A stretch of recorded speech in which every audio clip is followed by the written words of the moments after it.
बिस्मिल्लाहिर्रहमानिर्रहीम। अस्सलाम वालेकुम नाज़रीन, अमीर इजराइल शाहीन टीवी न्यूज़ ख़बर शामिल करूँ था। साले पट मां साले पहिरों चीफ मोहम्मद सचर मला जी रिपोर्ट मूजिब बरसाती बोझ जा 7 टन मस्ती जे रिवास्तन रोशन अली चांडियो छुटल अली चांडियो एहतियाज कंदे मीडिया आॾो दायो आहे त असां टंडो मस्ती जा रिवासी आहियूं।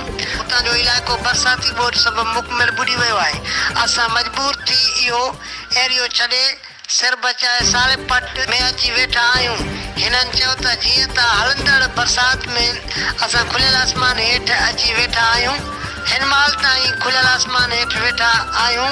न को असां वटि चूंडियल नुमाइंदो पहुतो आहे, वरी न आई एसी साले पट MDO साले पट सार लधी आहे।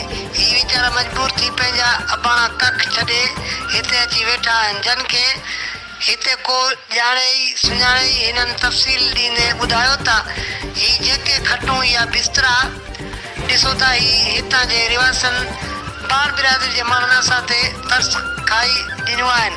असां पंहिंजा सिर्फ़ु सिर बचाए निकिरी आयासीं। हिननि चयो त ॿियो त जेको नुक़सानु थियो उहो पंहिंजी जॻह ते, पर बरसाति खां बाद मच्छरनि असांजी ज़िंदगी ज़ाहिर करे छॾी आहे।